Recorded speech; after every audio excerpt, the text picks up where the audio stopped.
Hello students, मधु English academy पे आपका फिर से स्वागत है। मेरा नाम है मधु।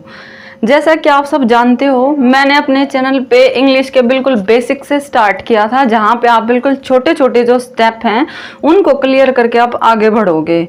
इस सीरीज़ को मैंने कंटिन्यू रखने के लिए बहुत ट्राई किया, बट जो मेरी फैमिली है उसमें मेरे मदर फादर हैं वो बीमार हो गए थे, तो इसलिए मैंने उस चीज़ को थोड़े टाइम के लिए स्टॉप कर दिया।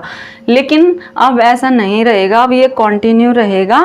तो हम चलिए चलते हैं अपनी नेक्स्ट सीरीज़ की तरफ। अरे रुके रुके रुके, कहीं नहीं जाना, घर पे रहना बिकॉज ऑफ कोविड-19।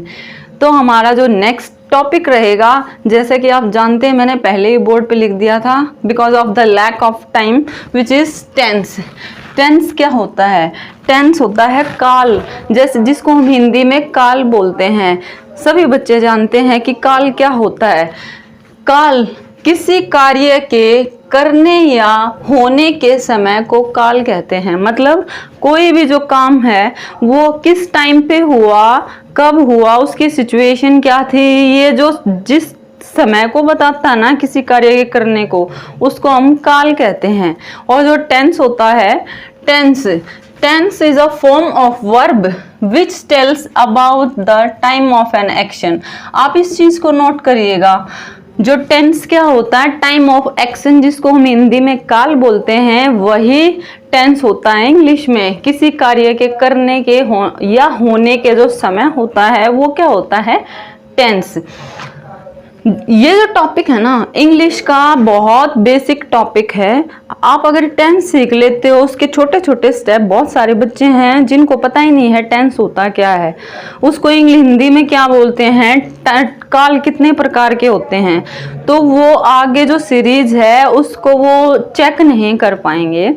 तो जैसे कि मैं अभी आपको बता देती हूँ, जो टेंस होता है वो 3 टाइप्स ऑफ टेंस होते हैं, लेकिन आगे जाके उनकी जो ब्रांचेस हैं वो बढ़ जाती हैं, अलग अलग डिवाइड हो जाती हैं। जैसे जो फर्स्ट होता है, जैसे हमें हिंदी में काल होता है, काल पहला वर्तमान काल, भूतकाल और भविष्यत काल। सभी जानते होंगे वर्तमान काल क्या होता है, जिसमें अभी हम जो काम अभी चल रहा है प्रेजेंट टाइम में, वो क्या होता है? वर्तमान काल। सेकंड है भूतकाल। भूतकाल जो काम पहले इतिहास में, नियर पास्ट में या लॉन्ग पास्ट में पहले हो चुका, उसको बोलते हैं भूतकाल। और भविष्यत काल, जिसको हम भविष्य के बारे में कुछ बात चल रही हो, नेक्स्ट फ्यूचर की प्लानिंग, वहां पे भविष्यत काल होता है, जिसको हम फ्यूचर टेंस कहते हैं। जैसे प्रेजेंट टेंस वर्तमान काल, जो भी चल रहा है, कोई कार्य जो है अभी कंटिन्यू है या हैबिचुअल एक्शन में अभी चल रहा है। भूतकाल पास्ट टेंस, जो पहले हो चुका। और भविष्यत काल, जो भविष्य में हमने प्लान किया है, जो होना है, वो फ्यूचर टेंस की कैटेगरी में आता है। स्टूडेंट, जो टेंस होते हैं बेसिकली तो 3 टाइप्स ऑफ होते हैं, लेकिन उसकी आगे जाके सब डिवाइड हो जाती हैं, उनकी सब डिवीजन हो जाते हैं, जो 12 कैटेगरीज में डिवाइड हो जाती है। तो मैंने जो 12 कैटेगरीज हैं वो यहाँ पे मेंशन कर दी है। फर्स्ट इज सिंपल प्रेजेंट, जिसको हम हिंदी में सामान्य वर्तमान काल बोलते हैं। सिंपल प्रेजेंट, जैसे जो प्रेजेंट टेंस होता है वर्तमान काल, इसकी आगे 4 डिवीजन हैं। जैसे पहला है सिंपल प्रेजेंट, दूसरा प्रेजेंट कॉन्टिन्यूअस, ऐसा कार्य जो अभी प्रेजेंट में हो भी रहा है लेकिन इनकम्प्लीट है, वो कार्य अभी कॉन्टिन्यूटी में चल रहा है, कंप्लीट नहीं हुआ है। And the third one is present perfect, जो भी प्रेजेंट में, हाल में, वर्तमान में खत्म हो चुका, वो प्रेजेंट परफेक्ट में होता है। और प्रेजेंट परफेक्ट कॉन्टिन्यूअस, और ये वो जो अभी वर्तमान में कंप्लीट भी है, कुछ हिस्सा कंप्लीट हो गया, लेकिन भविष्य में अभी वो कंटिन्यूटी पे है और चल रहा है। दूसरा है सिंपल पास्ट, पास्ट की, इसकी भी 4 कैटेगरी हैं।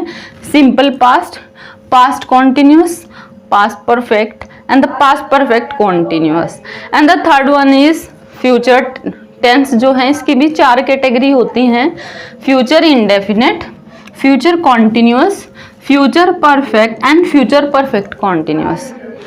आई होप स्टूडेंट आपको ये जो बेसिक है वो आपको क्लियर हुआ होगा।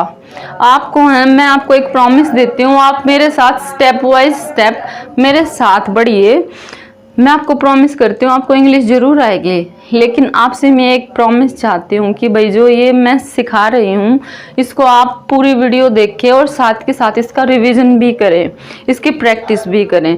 तो ऐसे आपको चलना है, और अगर हम छोटे छोटे स्टेप कर करके आगे बढ़ेंगे तो एक दिन ऐसा आएगा जब जो है ना हम पूरी सब्जेक्ट पे हमारी कमांड होगी, स्पीकिंग में भी और वैसे ग्रामर पे भी।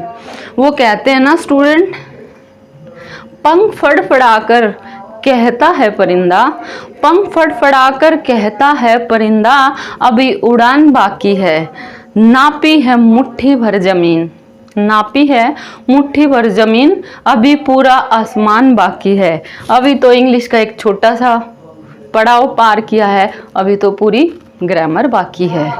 स्टूडेंट घर पे रहिए, सेफ रहिए, कोविड बहुत ज़्यादा स्प्रेड हो चुका है। ये मेरी स्पेशल हिदायत है। आपने लिटरेचर की एक बात सुनी होगी, सर्वाइवर इज द फिटेस्ट, मतलब वही सबसे महान है जो एपिडेमिक्स के टाइम पे सरवाइव कर गया, बच गया। अगर जिंदा है तो जहान है। सोशल डिस्टेंसिंग बना के रखिए, मास्क लगा के रखिए, दूरी बना के रखिए, सेफ रहिए, बाहर ज़्यादा नहीं घूमना है, घर पे रहना है। और जो ये क्रूशियल टाइम चल रहा है कोविड का, उसमें हमें बेनिफिट लेना है कि जो हमारा सब्जेक्ट है अपना इंग्लिश, उसकी छोटी छोटी सारी कमी पूरी करके इसमें हमें बेनिफिट लेना है। घर पे ऐसे फालतू में टाइम ख़राब नहीं करना और आगे बढ़ना है। ठीक है स्टूडेंट, थैंक यू। और हाँ, इसकी जो नेक्स्ट वीडियो आएगी ना मेरी, वो कल ही अपलोड होगी। वो उसका फर्स्ट स्टेप होगा, प्रेजेंट इंडेफिनिट से हम इसको शुरू करेंगे। इसलिए ये जो है आप बिल्कुल ध्यान से देखिएगा। जैसे कोई भी आए पूछे भाई टेंस होता क्या है, tense is a form of verb that tells about the time of work. कार्य करने का समय टेंस होता है, उसकी कैटेगरी कितनी होती है, उसकी सब कैटेगरी कितनी होती हैं। फिर उसके बाद उसका फर्स्ट स्टेप शुरू हो जाता है which is present indefinite simple present, यानी कि सिंपल वर्तमान काल, सामान्य वर्तमान काल। हम उसे फिर शुरू करेंगे। ओके स्टूडेंट, साथ दीजिएगा, पूरी वीडियो देखिएगा ताकि आपका हर पॉइंट जो है क्लियर हो। Okay, thank you and have a nice day.